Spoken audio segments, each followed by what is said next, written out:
Today is the 70th anniversary of Brown versus Board of Education, which struck down separate but equal American schools and ushered in a new era of civil rights. And this angered a whole lot of white people, and we're still dealing with their backlash. Welcome to MOMocrats Chat, part of the Demcast family of podcasts. I'm Donna Schwartz Mills with Karoli and Aliza Worthington of crooksandliars.com. And they're still angry. Yeah. I mean, you can trace all the effery that we have been dealing with. Oh, just say it. Just say it. Let's get it over with early. Well, no. I wanted to give the vice president the first F-bomb. The first F-bomb, of the week. Okay. Well, let's start with this. So we can trace this all back to Brown versus Board of Education, which is entirely true. And why, by the way, Amy Coney Barrett, for example, would not confirm that she would uphold Brown versus Board of Education in her hearings. And that should have been a disqualifier right there. I think Kavanaugh and Gorsuch had the courtesy to lie about it and say they would, but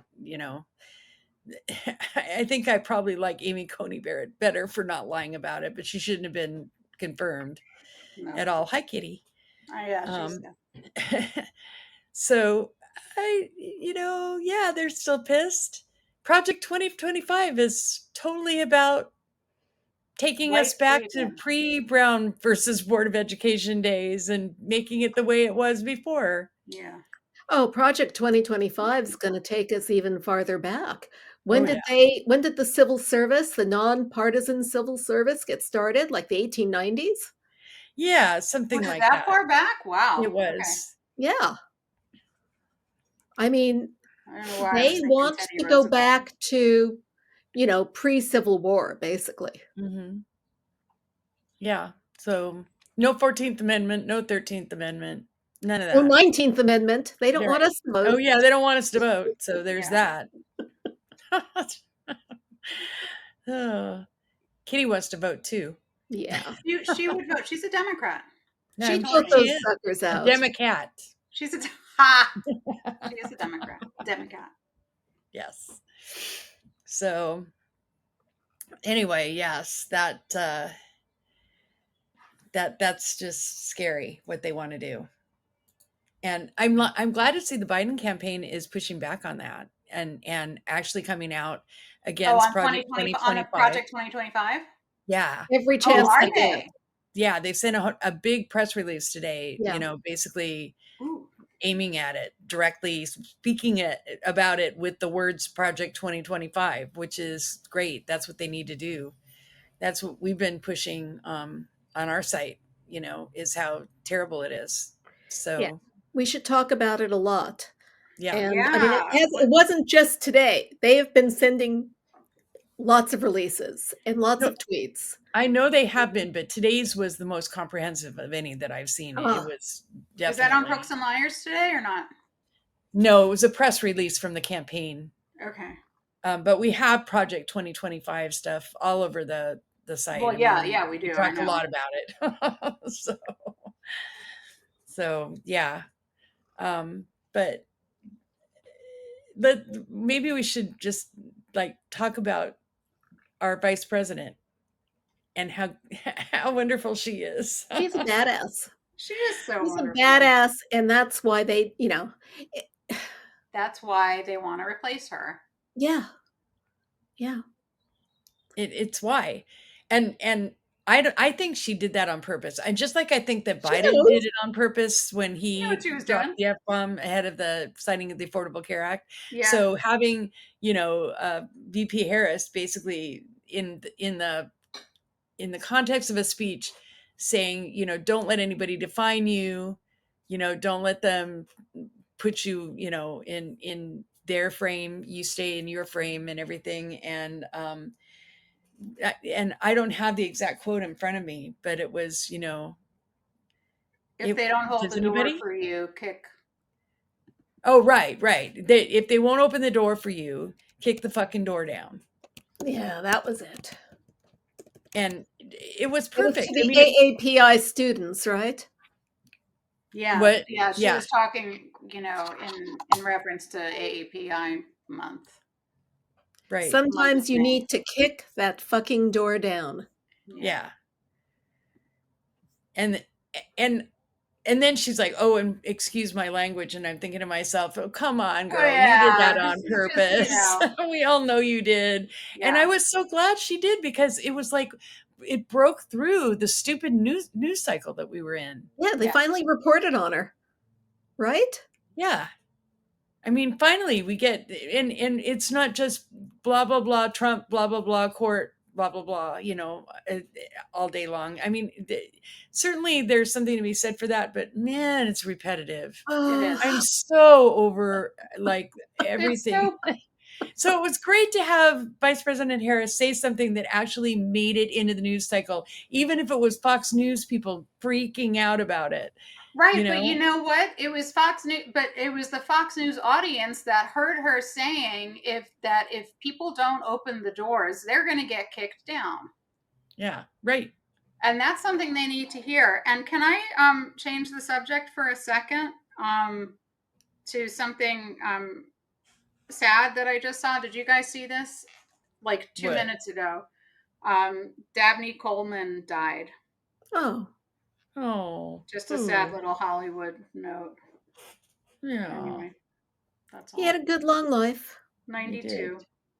Good long life. Yeah. Anyway, sorry.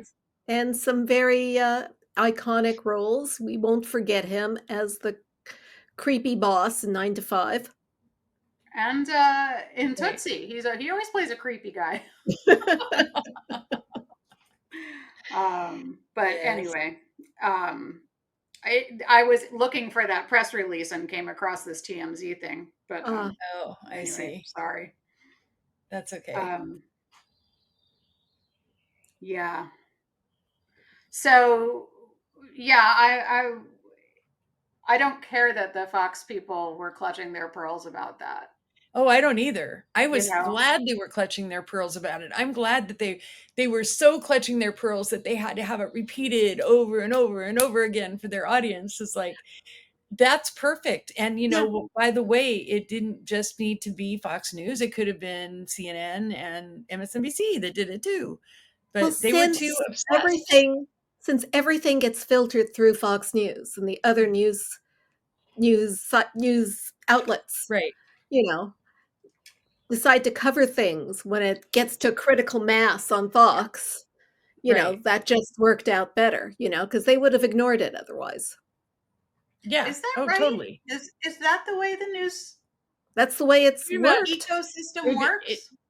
So it's not true of CNN and MSNBC that they take their filters through Fox, but it is true that NBC News and CBS News and ABC News all take their filters through Fox and the New York Times. And so then once it gets to critical mass, then CNN and MSNBC have to follow. Right. So that's how that works. So it was great that she, broke through because honestly, and changed the subject too to something actually worth talking about. Right. Yes. Female vice president at a time when Project 2025 is, we're on the brink of it. Right. Exactly. So yeah, I'll stop trying to find it because I'm going to get distracted by other things. I'll forward it to you later if you want it. I mean, today's little bit of viral talking point is once again trying to get Biden to drop out of the race. I'm glad I haven't seen that. I've been too busy today to actually look. And well, Kasich, who is the most useless political analyst on any news network, was saying that he's spoken to a lot of people who are part of the Democrat Party, and they're very upset about these poll numbers, which, the week started, Karoli. What? Isn't he winning? Isn't he pulling it? He's been pulling ahead in the polls. Not according to the New York Times Siena poll. Karoli, Back to New The York. floor is yours. And actually, according to the New York Times Siena poll, if you actually look at the fucking poll, he is like within the margin of error and like 1 point is off, and they overweighted was it the towards headline? Republicans and not Democrats. And but they instead they light their hair on fire with this likely or not likely voters, but registered voters. Registered voters don't matter. I mean, I'm sorry, they don't in a poll. It's the people that are actually going to go and cast their votes right now that matter in a poll. Yeah. And with registered voters, he was behind, but still within the margin of error. But they reported it like he should just drop out of the race because Hair on fire. Yeah. Yeah. I mean, it was just loathsome what they did. And fortunately, like I sent out this column by Jay Kuo, or Quo, I'm not sure how you pronounce it. Quo, I guess is how you pronounce it. How do you spell it? But Kuo. Kuo. So, and his column was great. I mean, he basically broke it all down. So he said, if you look at the likely voters, Minnesota, Pennsylvania, and Wisconsin are within 1 to 2 points of each other, well within the margin of error on that. And then when you go and you look at how they have party identification, they have the Republican Party at 49% and Democrats at 45%. And that's just overweighting to Republicans. There's no way that's in any way accurate to do that. They oversampled Republican voters than Democrats. Yeah, there's independents, for example, right? Yeah, that's so inaccurate. So the combined answers were in the poll, in the likely voter poll, where they were 1 to 2 points apart. The Democratic Party was represented 45% of them, and the Republican Party 49% of them, and don't know, don't care, didn't share 7%. Please give me a break. There's no way that those poll results are accurate. And if you want to know why I say that, just look at the Maryland results this week. Thank you, Maryland. Where they had Trone and also Brooks tied. It was neck and neck. Nobody knew who was going to. And by the time they had 60% of the vote counted, she was like 6 points ahead. Yeah. Yeah, she did great. Yeah. And Trone, I don't like him, but he gave a very good concession speech. Good. His concession speech was excellent, and all he was talking about was we have to work together to get Biden elected. We have to keep increase our Senate. We have to take the Senate. We have to take the House. We have to get things. He's being really good about it. So good. Didn't he drop like $90 million on that race? I don't know how much, but it was all his money. Founder of Total Wine. Right. 60 million was what I saw. And yeah, it was at least 60 million that he spent. And she spent 6 million. And in some ways he did her a favor, because without that race, without the two of them she would not have the same name recognition and momentum that she now has going into the into the general. Yeah. So race with Hogan. Please just vote for, remember that Hogan hates Baltimore City. Hogan is not, trustworthy. And honestly, please just vote for also Brooks. Yeah. But again, looking at the polls that were out on that race, that specific race. Yeah. Right. She was not at all a shoo-in. In fact, it was leaning toward him. It was leaning toward him. I was convinced he was going to win. Yeah, for all the polls and everything. There were people I know who were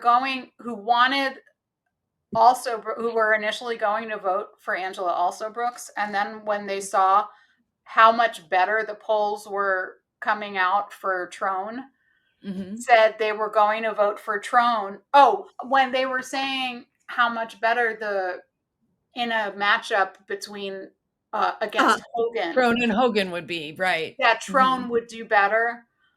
They decided they were going to switch their votes to Trone because it was more important to them to beat Hogan, which I understand. Like it is, but somehow, they still. I mean, also Brooks just pulled it out.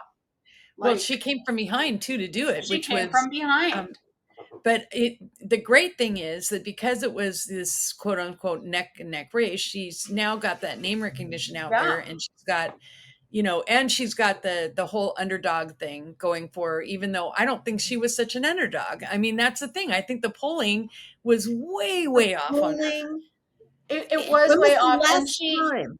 she saved most of her advertising for the very end, and then she just let Trone have it. Mm-hmm.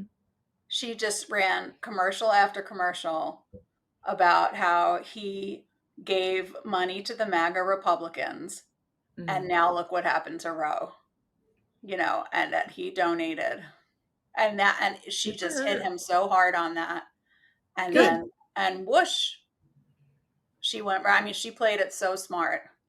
Yeah. Which is why, like in the beginning, people were thinking, that Trone would beat Hogan in a head to head. But then she, but then the endorsements came in. I mean, he got some decent endorsements. Trone did, but Angela Alsobrooks came in with Vice President Harris endorsed her. I mean, all these great. Wes Moore endorsed her. She just came in with these great all the endorsements started rolling in for her. Yeah. And so yeah. So I mean, and that's great, but again, I just want to say, anybody who's gonna say Biden should drop out because they look at these polls needs to be slapped. I mean, honestly, and I don't know who started these things because I've been swamped all day, so I haven't actually looked at the social media. But I'm guessing that this is something that Nate Silver would say, right? Yeah. Ezra Klein, sorry, Brian Butler. Oh, okay. The usual suspects. Right. Okay. Well, fuck them. And then John Kasich says it on MSNBC. John Kasich. And why is he on MSNBC? Why is he on MSNBC? He's a fucking Republican stooge. I mean, they pay him to be a political analyst on MSNBC, and it's obvious that he never watches their coverage of anything. He's getting all his information from the right-wing news ecosphere. And, at least Scarborough, here's what's going on, Right. Right. I mean, is Kasich even much of an intellect, really? Like, No, he's not. He's just a Republican who's told himself as moderate. Oh, he's awful. He's supposed to give a Republican point of view. Like, we don't get Republican points of view on MSNBC. Right. Well, that's the reason I said Nate Silver is because he did some snarky tweet earlier this week about how if people weren't so MSNBC-ified, they'd see what Biden's flaws were. Right? If Democrats weren't so MSNBC-ified, they'd see what Biden's flaws are. And exactly. If the New York Times wasn't so Foxified, we might pay more attention to what they are printing. Maybe if they weren't so Foxified, Hillary Clinton might have been elected instead of Trump.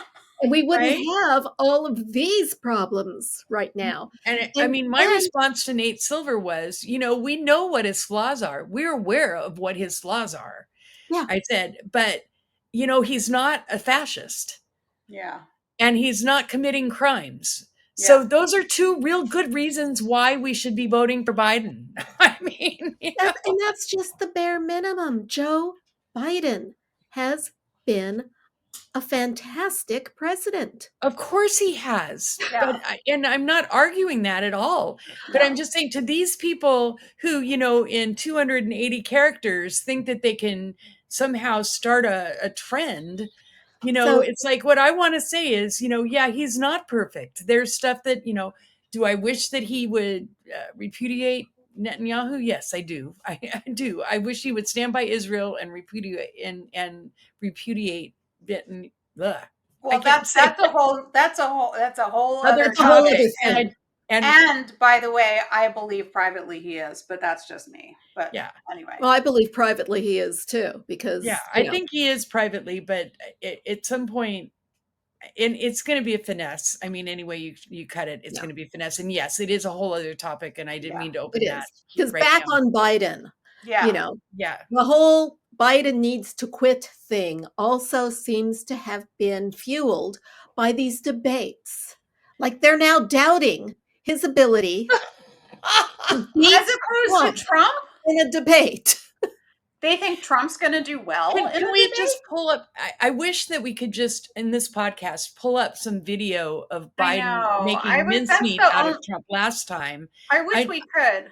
And also Paul Ryan, back when Paul Ryan and he were running for VP and everything. I mean, and on the one hand you have that, and on the other hand you have the people on Fox News saying, and some Republican representatives saying he'll be on something like he was at the State of the Union.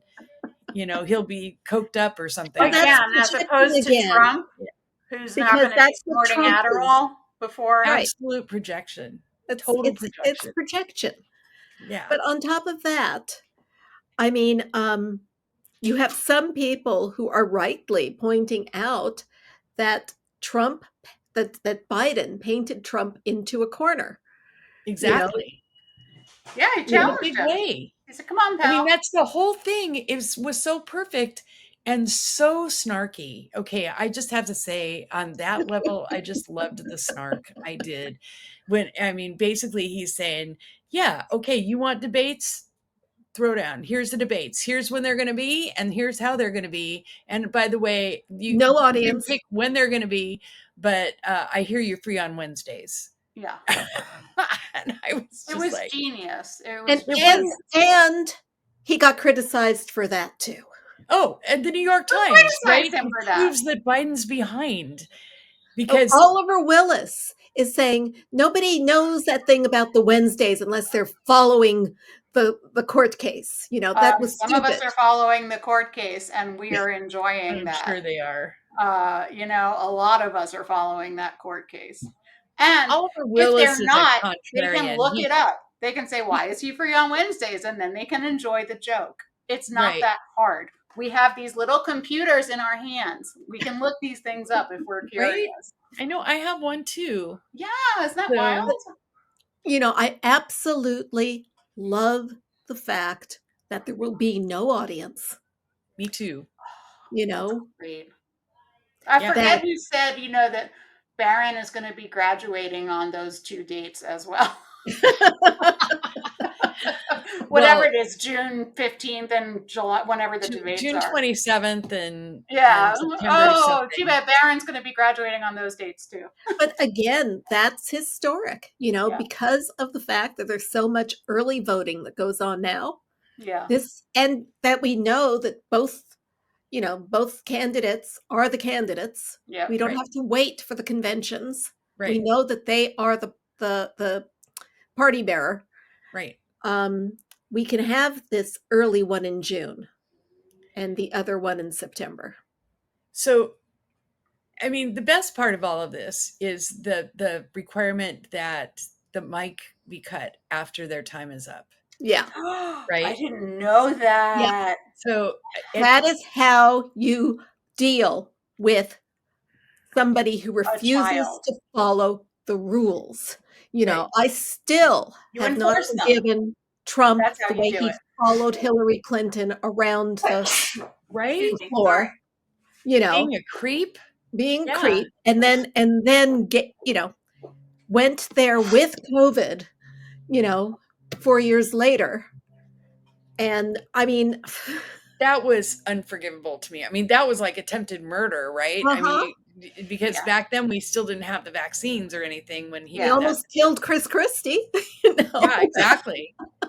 So, but those, I mean, Trump's, this is why these debates actually will be great, is because Trump won't be able to do what he does.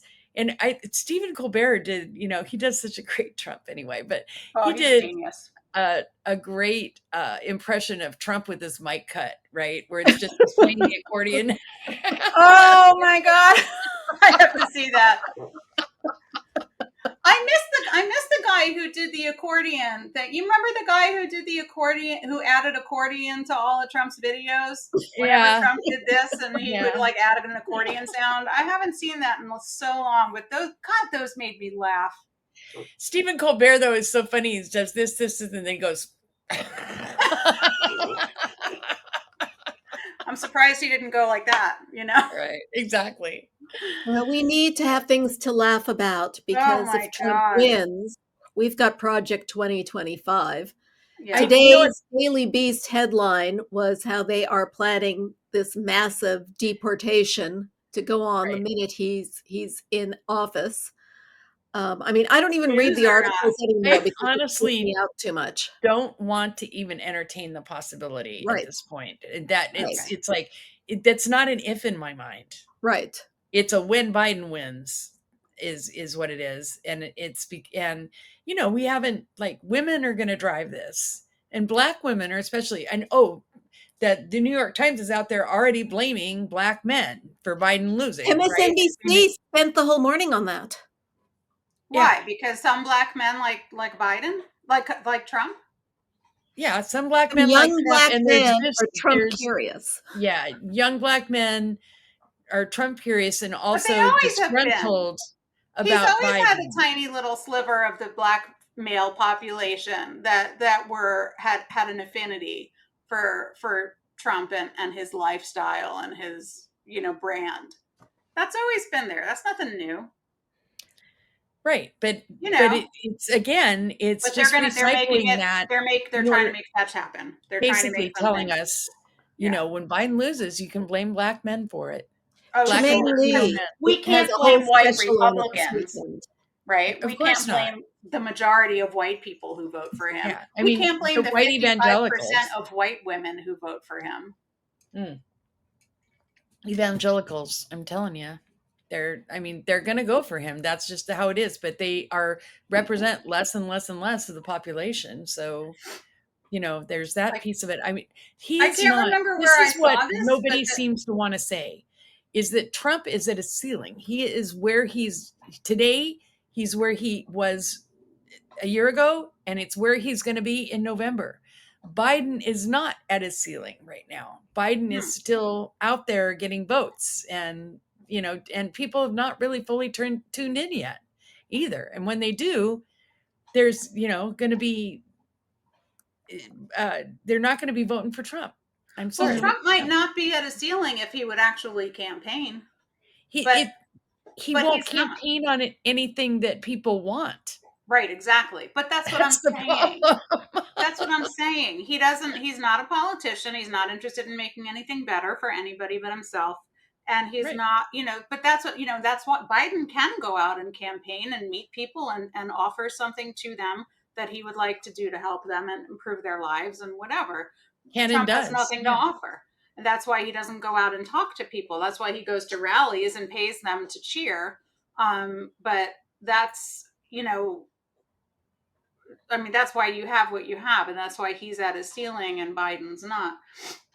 So speaking but I actually, now tell me if I'm like, if this is a figment of my imagination, I just imagine this, or I feel like I saw something the middle of this week, some kind of reporting that even with evangelicals, they are starting to sour on him somewhat with the trial.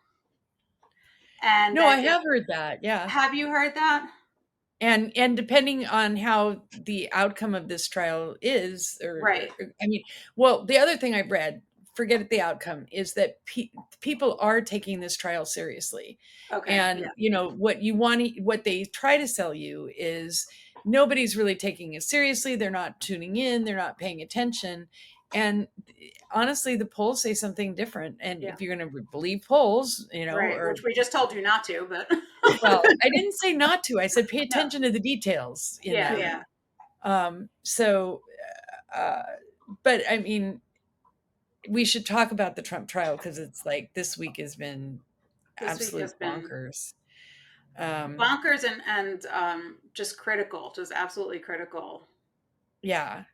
So before we talk about the actual substance of the trial, can we talk about the Congress critters going up there in their identical ties and and standing outside and admitting that they're violating the gag order on Trump's behalf? I mean, it's not even like a secret. And Trump editing the comments that they make. Right? It's like, it's so blatant. Like he gave them talking points and they went out and you know, they're spewing him. And I mean, the first time that it happened and they were all in the same suits with the same red ties, I was like, oh my God, it's a uniform now. You know, I mean, even though like their ties weren't too long, like his always are. No, that's what I said, is that nothing is ill-fitting enough. You know, everything fit. But yeah, right. So that can't be. So and then the next day they were a little more varied, but you know, it was the batshit crazy ones, the Boebert, Gates, Luna, you know, group that was out there, and they're just each day there were more of them. You know? Here's the thing: if I'm a juror, right, and let's just say for the sake of argument that I recognize these people because I maybe pay attention to news or whatever.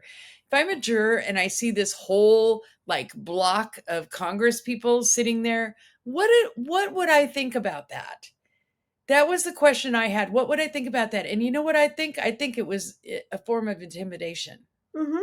It was basically saying we're the government and you're not, and we're here to, you know, basically to bully you by sitting here and. Well, that's very on brand. All of us, we're all part of his team. Right. It's very on brand. One of the MSNBC reporters reported that at one of the breaks, you know, George Conway was sitting in the audience, and Alina Habba just went and glared right at him for like 2 minutes. You know, wow, and they're going. That was like the weirdest Mean Girl thing that they'd ever seen in a public place. It's like that's just wild. Yeah, it's so weird. Like you can't intimidate George Conway. He was married to Kellyanne Conway. Like exactly. Well, like he's already been through the worst, and he's been getting on, you know, on TV and social and saying everything he can to just piss Trump off. Lawrence O'Donnell. I did a whole post on it because he was baiting him. He's like, he's such a wuss. He won't testify. Oh, I know. He would never do that. It was so perfect. I could just see, Donald, I hope you're watching. You're a wuss and you're a coward and you're not going to testify because you never testify at these things. I thought, oh my goodness, that's just got to be that was like one of the few times I got to watch Nicole. It was great. Well, Lawrence O'Donnell did something similar too. Did he? Where, you know, and Trump has tweeted about O'Donnell. Like he Trump himself was staring at O'Donnell in the courtroom. Yeah. O'Donnell got into the courtroom. Yep. Yeah. And so O'Donnell got on his show and talked about how Trump looks just like this little old man falling asleep. And so pretty. So pretty. And he went on like a 10-minute rant about how old Trump looks and weak. And weak. It was beautiful. It was just perfect entertainment. It was, I have to say. And George Conway was too. It was great. But I mean, in the context of the trial, it's like a really important week because this is the week where Michael Cohen testified. And he did pretty well, you know, being questioned by the prosecution. And the thing that, like, all the pundits say, well, you know, they're going to make him out to be a liar. Well, here's the thing. the prosecution questioned him, and everything they questioned him about had documents that went with it. So it wasn't like it was his word against anybody else's. It was, this happened and here's the document. This happened and here's the document. This, so he, the prosecution was very careful to document everything that he said. So yesterday, I guess, under cross-examination, there was this, what cable news was making into a big Perry Mason moment, where there was a phone call, like a 90-minute or 90-second phone 92nd. call. Yeah, and it was right at the same time that he was texting about some crank caller or something like that. Somewhat. A Some crank caller. Oh, like okay. crank. Yeah. Yeah. So they were saying, the prosecutor, or no, I'm sorry, the defense Yeah. was basically, shouting out, right? You are lying. Because Cohen said, I don't know. I don't think I was calling about that. I think I was calling about the Stormy thing. And the defense attorney is like, doing the act, right?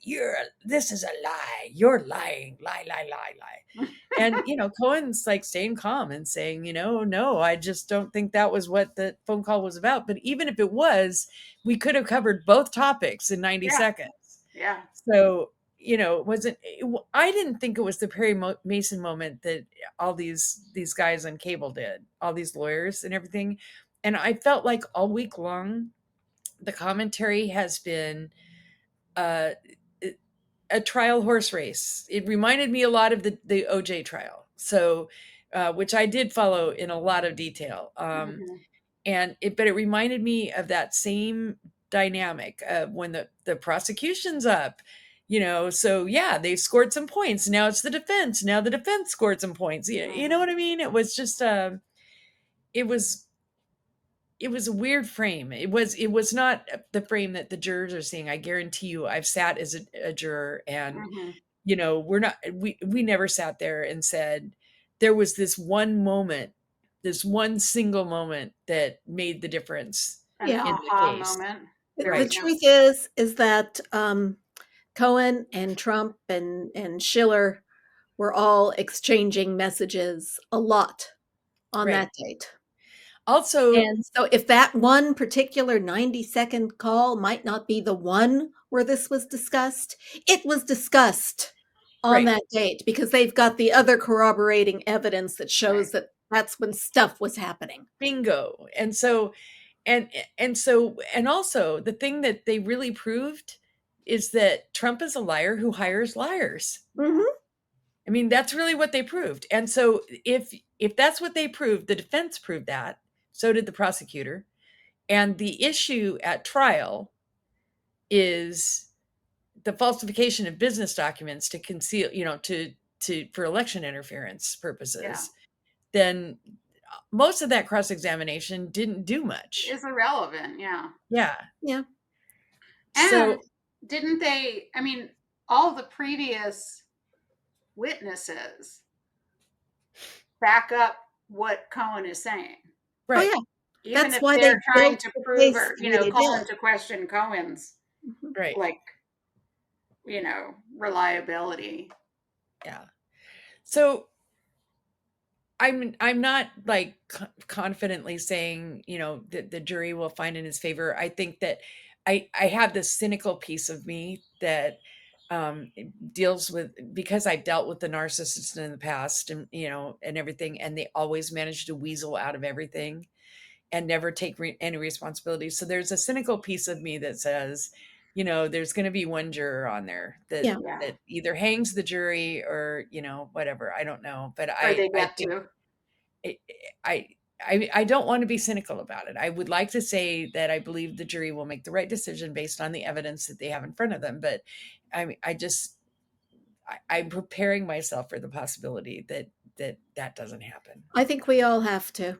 Yeah. And then he didn't call any witnesses on behalf of himself, right? Like the he will. Defense. He may.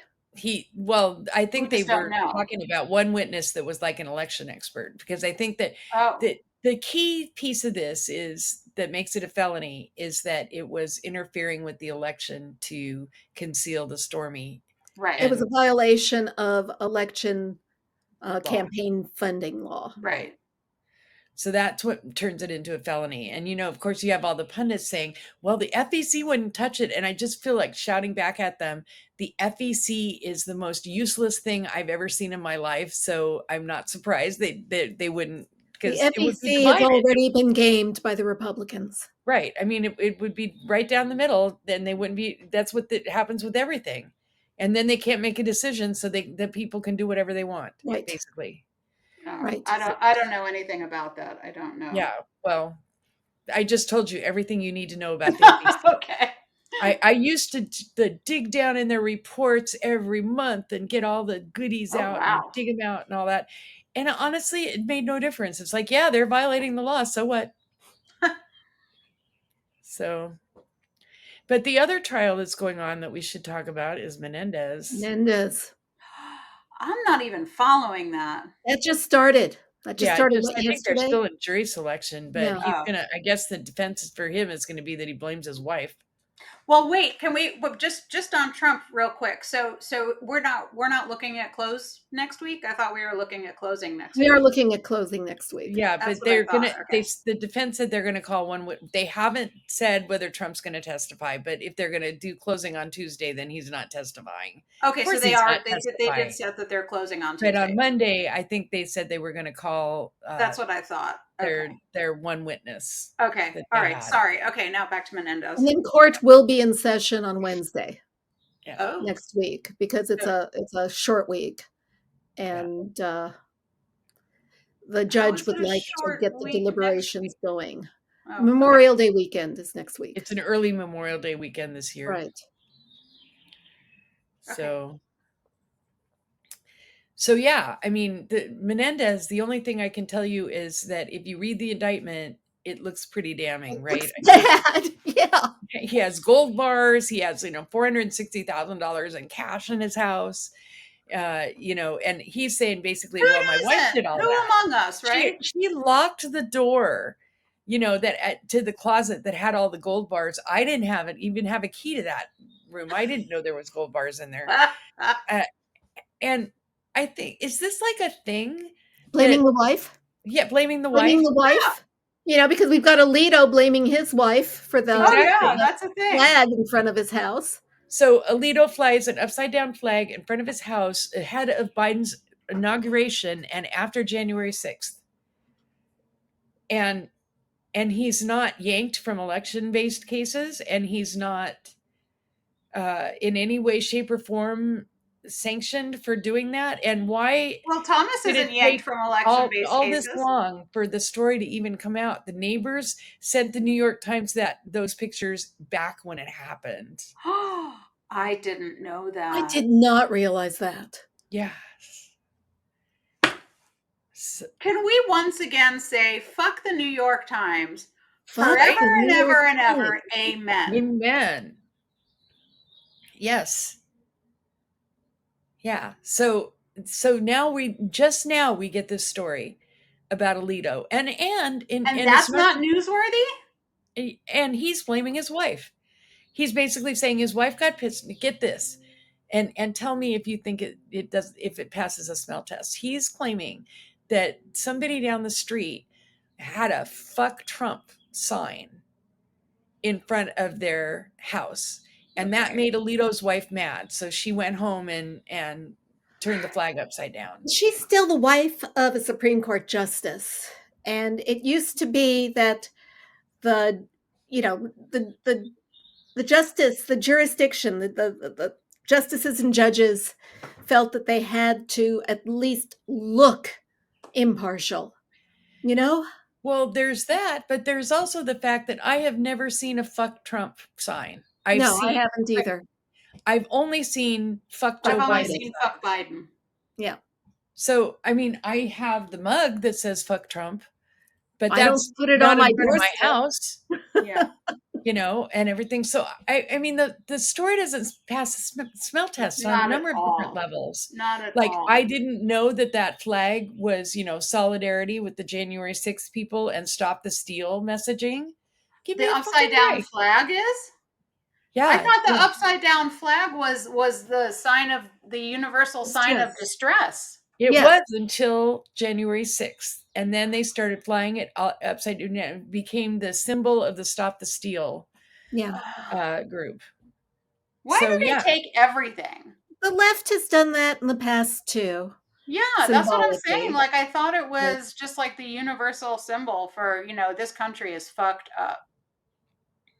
It's just that it became a widespread thing. Right. With the MAGAs.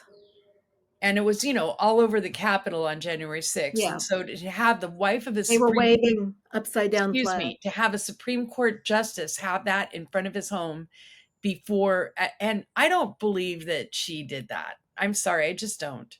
Let me put it this way. I don't believe she did that without his knowledge. Right. I think he knew exactly that she was doing it, and I think he blessed it.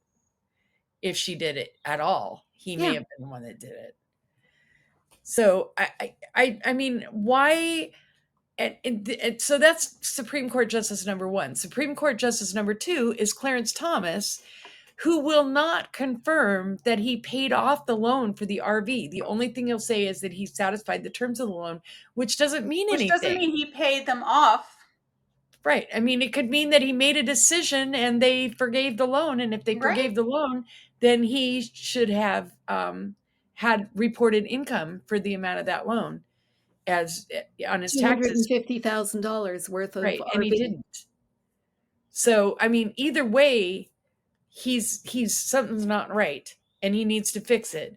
And Alito just needs to either resign or to at least recuse from all election related cases. But neither of them will do it. And Robert, neither of them has, and neither of them will. Of course not. And nobody will make them. Yeah. The only, and in this, I'm going to be critical of Democrats right now. Yeah. Because why are they not making noise? Why are they not on the Capitol steps? Why are they not on the Supreme Court steps? Why are they not standing up in the well of the Senate and the well of the House and making this a big deal? Yeah. Because if they started talking about it and they started making noise about it and said to all the voters out there, the Supreme Court is at stake, you guys. Yeah. Maybe it would make a difference. Well, it didn't make a difference in 2016. No, it didn't make a difference in 2016, but you'd like to think some people have figured that out by now. That maybe I made a mistake when I didn't think about the Supreme Court. According to the New York Times, the people think that the demise of Roe v. Wade is Biden's fault because it happened on his watch. Some do, but I mean, again, fuck the New York Times, because their headline made it sound like everybody thought it was Biden's fault. And it's like this tiny, like a big percentage of, Republicans. Like I said, according to the New York Times. I mean, I don't know what 12% of Democrats think it's Biden's fault, but I mean, maybe they're the ones that voted for Lyndon LaRouche. I mean, we do have those. Yeah. The ones that were still like having flashbacks on their LSD trips and stuff. Like yeah. I mean, guys. I don't know what to say, but I mean, I have no idea why there's any Democrat that thinks that, but okay. So anyway, and again, it's the frame of the New York Times. And I know, hey, New York Times, I know you're pissed. I know you're pissed that Biden won't give you an interview, but can you get a clue as to why Biden won't give you an interview? Well, every time they do something like this, you see people saying, this is why he won't sit down with you. And this is why he calls up Howard Stern and goes up there for, the next day. Maybe we need to get Kamala Harris out there and drop a couple of F-bombs about the Supreme Court, and we'll get some coverage. Yeah. Maybe. Right. By the way, Kamala, this is one set of doors you can fucking kick down. Yeah.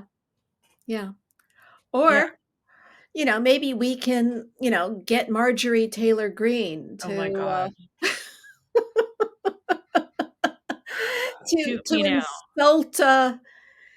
to insult Sonia Sotomayor's makeup or something. You saw that thing yesterday. That brawl?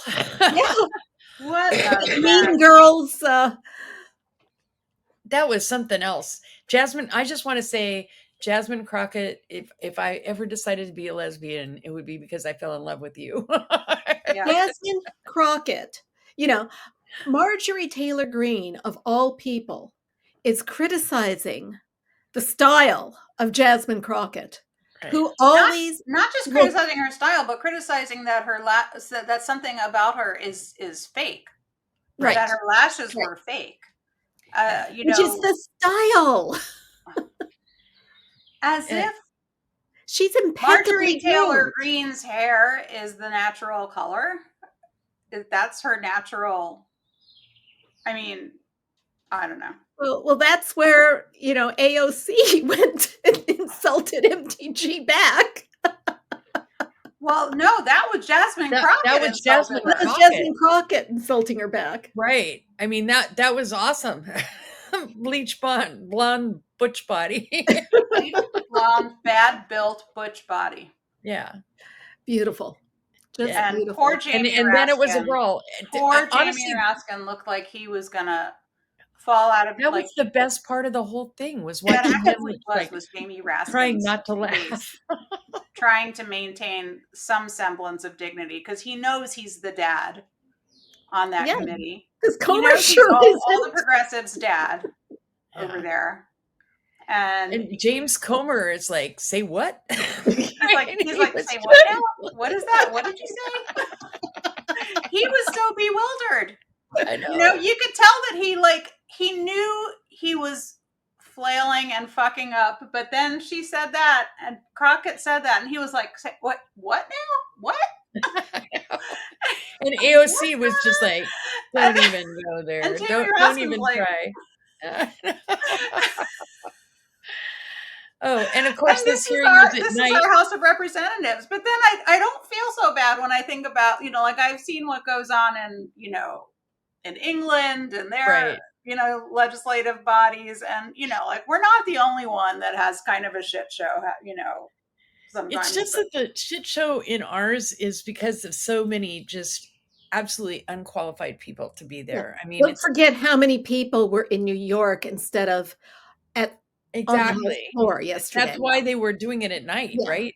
Yeah, They had to wait for them to get back from their Right. little from their little excursion. show. I mean, Boebert and Green and all those people have no business on the committee. And by the way, if Green pulls another, card to try to get rid of Johnson, Democrats aren't going to help. No, They've not already said anymore. Oh, They is need what? to- Is Johnson that in should the not works? have Do you think she's been- going to try? I don't know if she is or not, but they've just basically said, I mean, and the reason was because Mike Johnson went up to the Trump trial Yeah. and ran his mouth off and they're like, well, if you're going to do that, we're not going to help you. Yeah. Sorry. Yeah. That was one get out of jail free card we gave you. We're done. Right. We're This done is with how that you now. thank me? Yeah. I mean, and they took some shit for that, by They the way. There were people that were not at all happy that they gave him that. Understandably. Like, I get that. Yeah. Well, they're I get caught that. between a rock and a hard place. We want to get things done. Yeah. Right. And, it was how many weeks when they got rid of McCarthy? Several. It was, I don't know how many many. votes it was. They went through like, And everything stops. yeah, right. Nothing got done. Right. So now nothing's going to get done because they've already done the most, they named the post offices, they got the appropriation bills passed, and so now for the rest of the year, they're just going to do this performative bullshit stuff, but they can't do Hunter Biden because he's threatening, like defamation suits right and left if you keep this up, if you keep defaming me this way. Yeah. And everything. So they can't do that. Their impeachment of Joe Biden, it fell through because they don't have anything to impeach him with. They can't get Joe Biden's tapes because they have we've claimed executive privilege. Right. And besides which, Joe Biden is not under indictment Yeah. or Right. anything. There's no reason for them to have those tapes. Yeah. Exactly. And so it's just they don't have anything. So they're, this is just now performative, weaponization of government bullshit stuff. Yeah. Like, what were they even doing last night? It was something about Merrick Garland. Yeah. Oh, right. It's They part of want to they want to impeach Merrick Garland now, I think. Yeah. Yeah. Because he won't That's give what them that's the audio. what Representative Crockett said. She's like, exactly what does this have to do with? Because she was asking, Green was asking something about, does anybody here employ Judge Marchand's daughter. Right. And Yeah, It was like, weaponization of what does this government. have to do with Merrick Garland? And so Right. I guess they were having that's what gave me the clue about what they were there to begin with for. Like, why are they? But Yeah. again, some, like you said, performative bullshit. Mm-hmm. That's what it's going to be for the rest of the year. Is all of that. I mean, they're not going to get anything done. No, because they're running for re-election now. Right. And and the guy that is the representative in the district next to Marjorie Taylor Greene, I don't know if you saw this, but he, Mr. Good, conservative Christian that he is, has been holding hands at the Republican. That's him? He's next to Marjorie Taylor Greene's He's in the district next to Marjorie Taylor Greene. Anyway, he's divorcing his wife and leaving her for another Republican representative, so they can, live happily. They're happily engaged in a relationship. Happily engaged in a relationship while he's still married. So, although she claims it's after he filed for divorce, but whatever.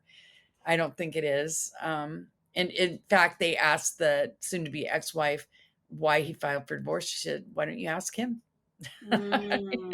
She really had nothing to say about it. So I just bring that up because, I'm not one that cares that much about people's sex lives, but I do care when they all tell us that family values and how, they have to ban books because, they're scary children family books and things like that.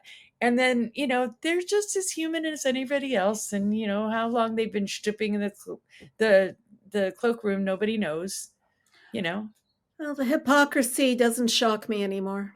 No, yeah, it's not a matter of the hypocrisy. It's a matter of the behavior combined with the oppression.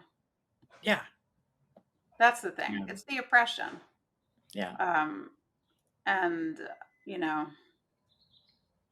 that's it. Stop. Fine. You can be a hypocrite all you want. You can say family values all you want, but if you're going to legislate and make it so that only a certain kind of person is allowed to get married or only certain kind of books are going to be allowed to be read, then you're oppressing everybody else. Mm-hmm.